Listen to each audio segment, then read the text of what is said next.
Welcome to Coffee Break with Rachel V. Hill, presented by Superbook Sports. Taking a daily look at the biggest stories in Denver sports and interacting live with you, the Coffee Break fam. So sit back, relax, grab a cup of joe, and enjoy your coffee break. Here's your host, Rachel V. Hill. Tomorrow. It is definitely not training camp, but it still feels like training camp because the Rams are in town today, ladies and gentlemen. We love a good joint practice. I am sad, though, the fans won't be in attendance because I feel like this is one of those opportunities where it's really easy to take your family to go see another team. So I'm a little bummed about that, but I am stoked to see these two go head-to-head in practice. Yeah, listen, it wasn't that long ago that the Rams were at the pinnacle of the NFL world. And Aaron Donald won't be here, one of the premier pass rushers, interior defensive linemen in the NFL, but you're still going to see Cooper Kupp. My understanding is that he's going to be back there. So you'll get to see a little Pat Surtain, Cooper Kupp, a little mano-a-mano kind of thing there. I'm excited. Ladies, you can see Sean McVay. The Wonderkind. Sean McVay, definitely an interesting head coach. I've always been very intrigued how he was very much being going towards TV. Everybody was just assuming that was going to happen. So. And then Look at him. Well, I know, but now it's no, I'm staying. My wife told me I got another year. He's only 36 years old. Yeah, he's in a position where he's I could be I think going into TV for a lot of coaches is almost like a pseudo retirement. I agree. The coaching lifestyle is so grueling and brutal and long hours and all that stuff. That TV, it's just okay. So he's 36. He's 36 years old. And he's I can almost just retire. Yeah, which is crazy to even think about. What are you hoping to see today out of the Rams practice? Number one thing that you're that's all I want to see from the Broncos, and I'll feel like it was a day well spent. I want to see the offense continue the momentum that they've been building. Okay, I want to see them be crisp, tight. I want to see Russ be able to manipulate the pocket without running away and kind of bailing on the plays. But a lot of that relies on the wide receivers too. So I really just want to see cohesion from that unit more than anything. Okay. I just want to see them not roll over and be oh, Rams won the day. Let's see some fight out there. This is the opportunity that you have. You can't hate your own team. You can't take down a running back. You can take down any of the Rams players you want. So I just don't want to see the Broncos roll over. Tomorrow may be a different thing for me, but that's what I just don't want to see today. What about, is there too much fight? Can there be too much fight? Because I feel like if that's the case, they may just not do the second day of practice. Let's fight, baby. No, I'm totally kidding. Obviously, you don't want anybody getting hurt or anything. I don't think you will see too much fight, though, because, again, I think with Sean Payton here, this is I think these guys are going to be more focused and disciplined and less emotionally volatile. But I hope there's a little push and shove and a little getting in the face. I want to see a little bit. Let's go, baby. Get out of my face. Yeah, exactly. Javonte Williams has still continued to be a topic, and a lot of people are saying you can tell he's not 100% healthy. What percentage do you put him at? Gosh, I would say he's got to be more than 50 because he's out there. I'd more. I'd say 75, 70, 75. I was going to say 80%. And you wouldn't expect him to be 100%. He's coming back really fast. Yes. And Adrian Peterson level timeline. Destroyed. We're not talking just one little thing. No, his knee was completely destroyed. As somebody who has torn their ACL, MCL, meniscus, have? Oh yeah. I blew my knee. What were you doing? I blew my knee. I was playing basketball. Oof. I blew my knee out in college. I don't wish that rehab process on anybody. Did the team win? My team did. Yeah. Okay, good. Yeah. As long as it was for a cause, I blocked the shot that I was jumping up to get. But anyways, enough about me. I don't wish that rehab process on anybody. I think the fact that Javonte Williams has returned as quickly as he has is a testament to how actually just genuinely athletic that he is. Fair. But I'm all on board with tempering expectations and bringing him on slowly now that you have Samaje Perine and Jaleel and all that. But I also loved that they weren't afraid to go back to him multiple times last weekend too, right? So many people want him to be the guy. Oh, you do want him to be the guy, and I hope he is the guy. Javonte's such a nice human being, and he cares. And the lifespan of an NFL running back is so short. Like a shooting star. And we could get into that whole contract talks of how they're underpaid and how they should be able to get more money because it is such a short lifespan. But I really do hope for Javonte's case that he's just able to come back and still be the beast that he was. I mean, how many times were we oh, there he is carrying two other players with him? Yeah, no, the age of the bell cow running back in the NFL, the guy that it's more rare now than it used to be. For sure. But Javonte does, in a lot of ways, in my opinion, possess the skill set to be that. But I'm at the point now, given the injury and where we're at with the team and kind of, what this window may look like with Russell Wilson and Sean Payton, I'm actually backing off that a little bit. I don't think I need him to be the bell cow. I just need him to be Javonte for as much as I can get. whether that's, bell cow, whether that's 2 downs, whether that's whatever it is. I just want him to be productive and contributing in some way. Okay, fair enough. The Broncos could get lucky. Chris Jones, man, first of all, let me say, Chiefs, Chris Jones. Yes. Chiefs, Chris Jones. He is holding out, and I don't know why you hold out if you're getting $20 million, but if you have $20 million, yeah, okay, you can just take it essentially. So somebody had responded to him on Twitter, said, "So when are you going to show up? Because you've been playing too much on Twitter and social media. You've been an all-pro on social media during training camp. You're under contract for this year, correct? For how much money? Man, I bet it's rough to live on $20 million." Well, Chris Jones came back and said week 8 when he's going to come back. I wish I had $20 million and I could just say, hey, I'm not going to show up for work for 8 weeks and then things will be fine. And everything's just fine. There's no repercussions. Yeah, or whatever the repercussions. I think he's accrued over like $1 million in fine because you get fined like $50,000 a day. And it's $1 million per game you miss. Yeah. And so he's just willing to be like, yeah, it's fine. Yeah. Whatever. Listen, that is the ultimate position of leverage when the worst penalty that you can get levied against you is something that you're just kind of like, eh. But as a coach, I would be like, I don't even want you.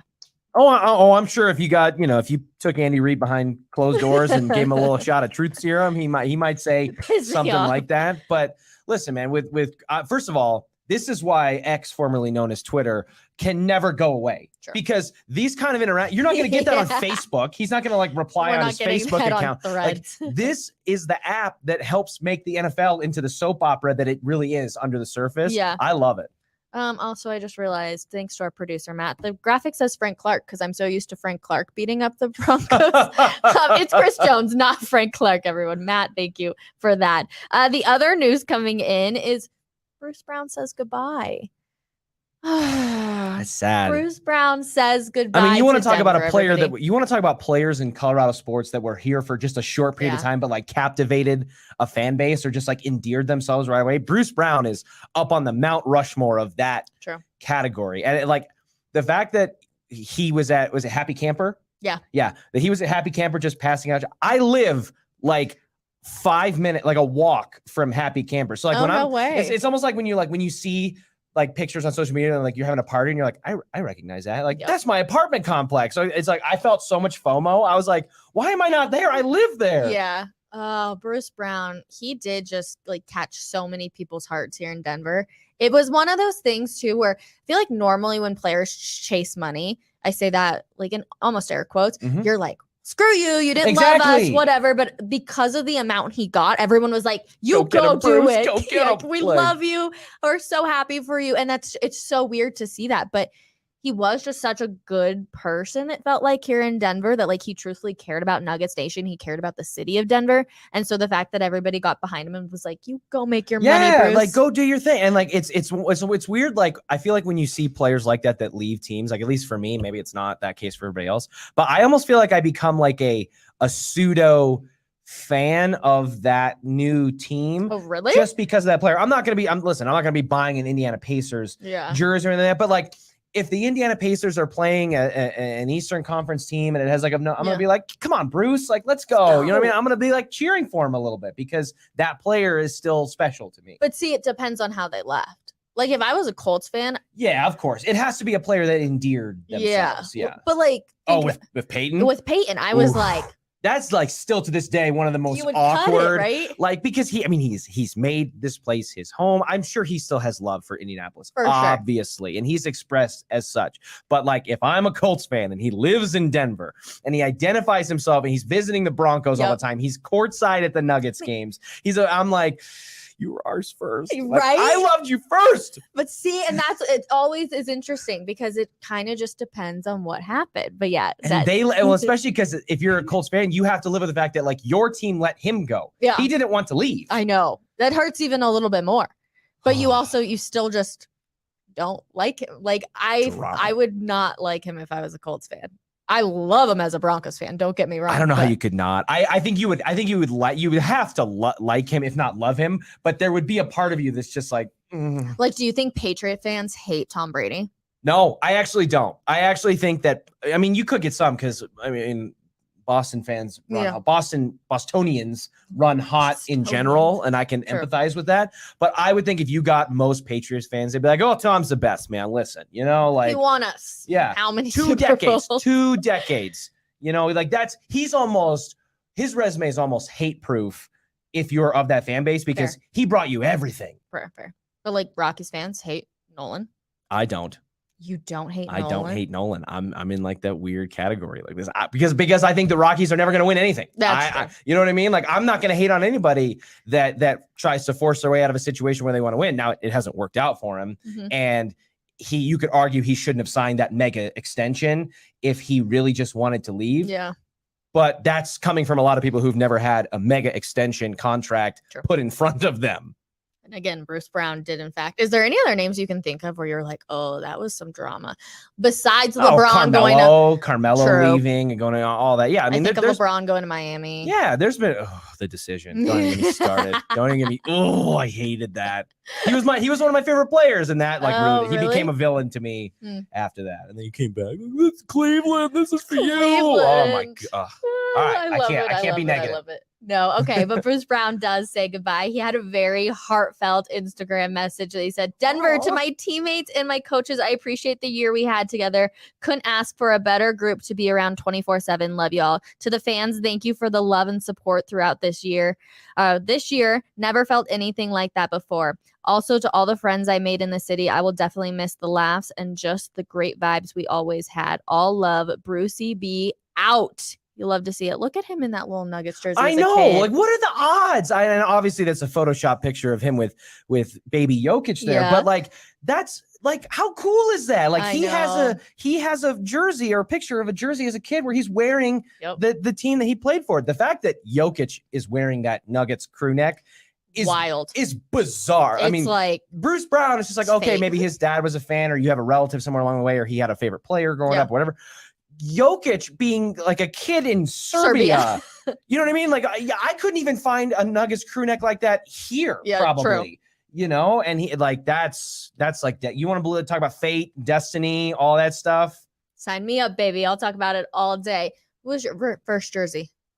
My first jersey. Well, I had hand-me-downs from my dad of like old school Broncos, like, you know, Elway and TD and all of that. And the first jersey that I remember getting, ironically, because my dad's grew up there, was a Carmelo Anthony Syracuse jersey. Really? Because my dad and his family grew up in Syracuse. So I had that. The first jersey I ever bought was a Brian Dawkins Broncos jersey, number 20. And I thought it was the coolest thing ever.